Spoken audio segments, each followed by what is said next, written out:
Ripropongo nuovamente un video dove mostro la sostituzione dei cavi RCA.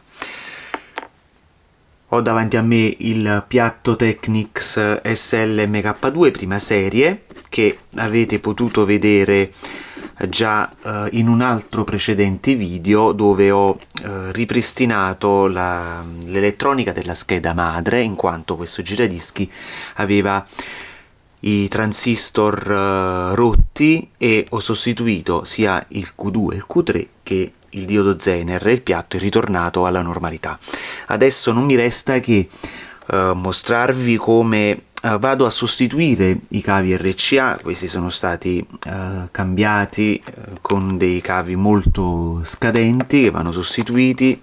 Addirittura qua troviamo un filo del segnale di una vecchia cassa passiva.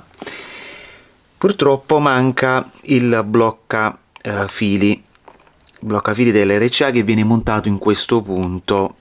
Questa paratia in metallo è stata anche montata al contrario. Comunque poco importa, in quanto mancando il bloccafili non è totalmente indifferente alla posizione di questa paratia metallica. Come potete osservare, il giradischi Technics SL1200MK2 è differente dalla versione successiva, quella che poi ci accompagna fino alla ultima produzione del 2008-2009. Abbiamo questo fondo in gomma rigida, sagomata, infatti vedete ci sono queste sagomature della parte inferiore in gomma, e abbiamo la parte dell'alloggiamento del braccio, la parte inferiore, con un foro molto largo. Questo è un punto di forza di questo giradischi perché ci permette di sostituire i cavi RCA in maniera molto semplice, senza dover smontare tutto il giradischi, ma basta svitare queste viti, alzare questa paratia e andare a saldare sulla piccola PCB contenuta all'interno i cavi RCA. Nel lavoro che andrò a eseguire su questo piatto il filo di massa verrà integrato, quindi vi mostrerò come procedo quando vado ad integrare i fili di massa. Il piatto Technics SL1200MK2 prevedeva questa possibilità di modificare, di cambiare i cavi RCA con questo alloggiamento grande, questo foro grande, perché questo giradischi una volta aperto è molto più complicato da richiudere, in quanto le viti che vedete poste sul piatto a chiusura del giradischi con il top in alluminio sono sostenute da piccoli cilindretti di alluminio che fanno da guida alle viti che mantengono saldo il top di gomma al fondo di gomma al top in alluminio.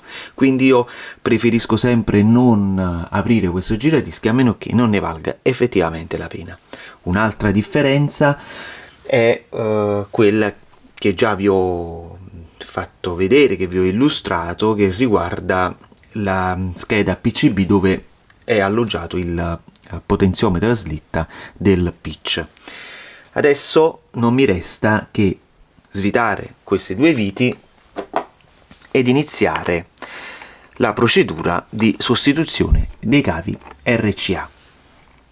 Spero che la telecamera riesca ad inquadrare al meglio le operazioni e che questo video risulti utile per tutti quanti hanno problemi di segnale e che vogliono sostituire i loro cavi RCA. Inoltre vi ricordo che se non siete ancora iscritti al mio canale, cliccate sull'apposito tasto e se vi è piaciuto questo video lasciate un bel like.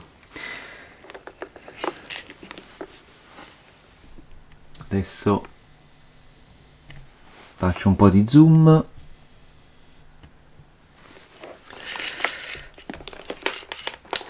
Questo giradischi, se avete visto la prima parte della riparazione, io avevo notato che il braccio aveva un archetto differente da quello che viene solitamente montato sul prima serie, quindi abbiamo questo che è montato sul prima serie, che ha questa rientranza su questo archetto.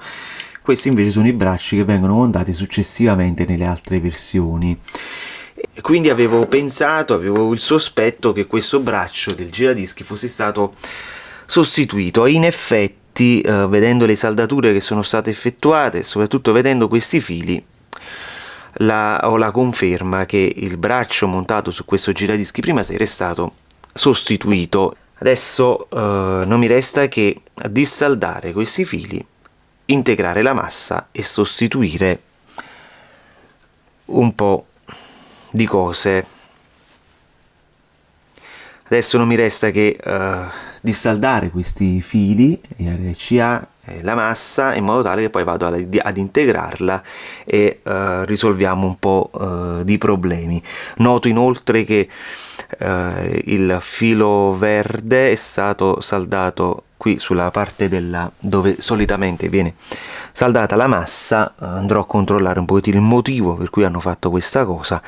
C'è qualche pasticcio fatto dal precedente riparatore. Adesso ve lo mostrerò in dettaglio.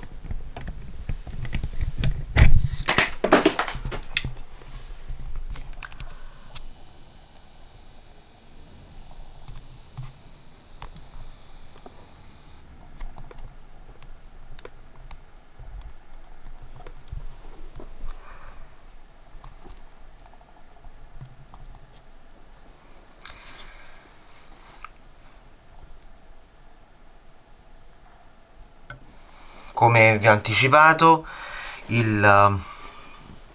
questo filo verde non andava saldato qui, ma in questo punto. Ci sono delle saldature fatte in malo modo, i cavi RCA che sono stati installati sono pessimi.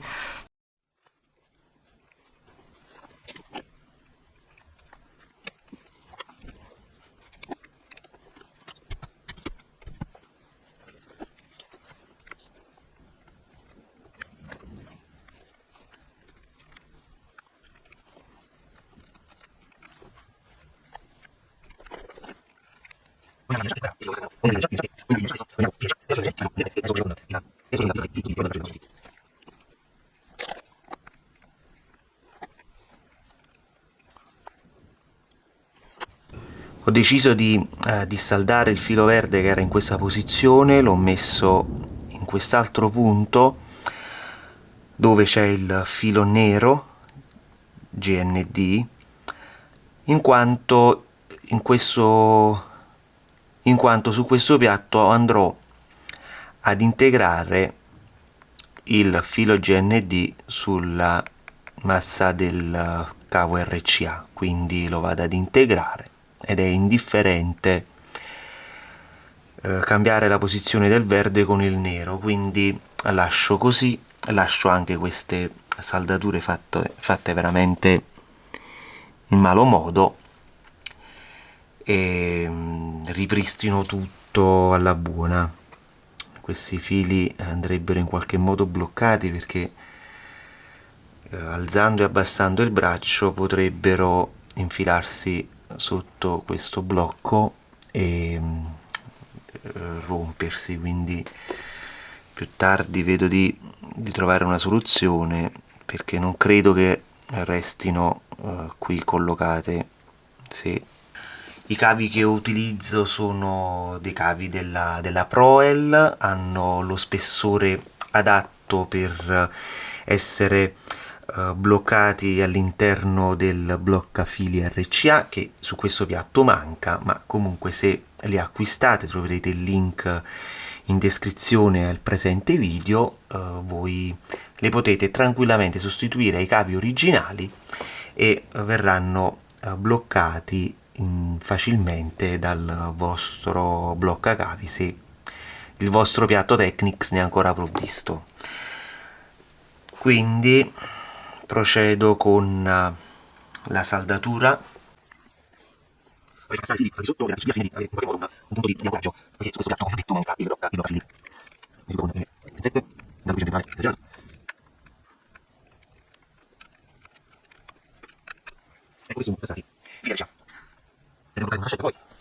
anche se certamente vengono copiati, non si saltano le liste della nostra PCB.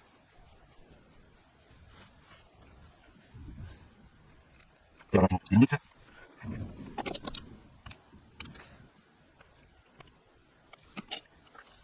Come vedete ho lasciato la punta per saltare, come vedete ho lasciato la punta per saltare sulla lista di filosofia bianco, differente dalla lavorazione che poi per saltare nella basta sostituire la gomma. Adesso vado a installare, adesso come vedete ho spuntato i fili della CA, vado a passare sulla PCB.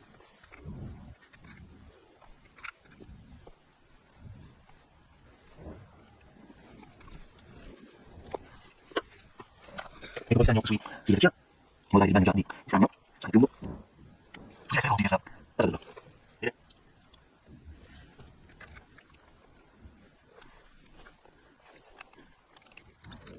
Sullo stagno già presente.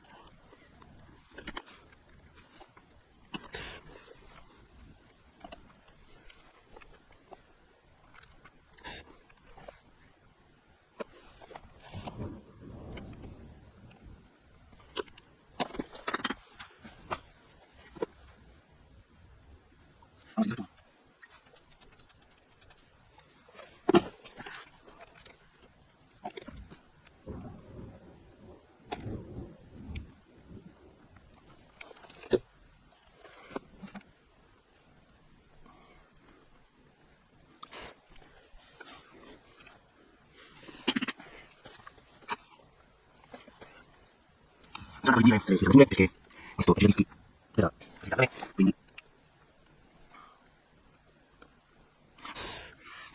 ho fatto quindi le pesature che sta meglio, senza unire con un po' di acqua isolico le liste, senza mettere sopra sopra, lascio così. Adesso vado a integrare il filo di lassaggio rosso.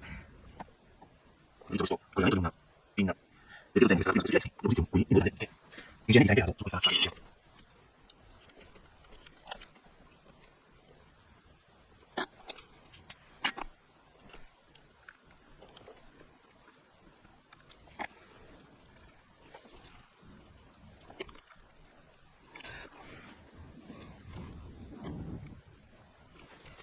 Ecco che la filo genetico è stato integrato. Adesso lo sono in taglio.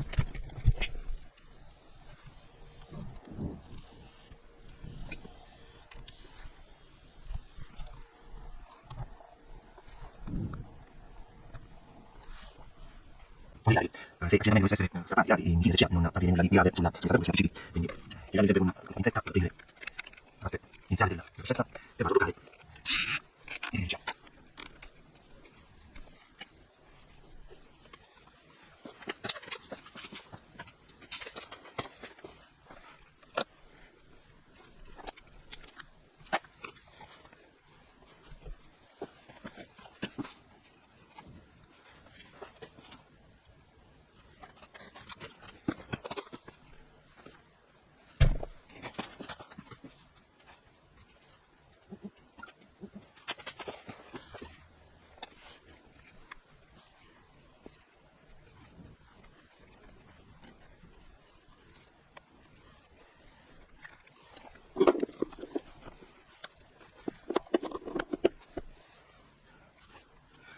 Ok, adesso proseguo la chiusura del Gelinski. Ok, adesso proseguo con la chiusura della principale del fondo del braccio. Guardate, abbiamo appena saldato il filo CA, abbiamo filo genetico, e abbiamo il genetico appunto, e andiamo a posizionare la via nella posizione corretta. Eccoci qui. E vado a posizionare le viti del loro alloggiamento. Servino.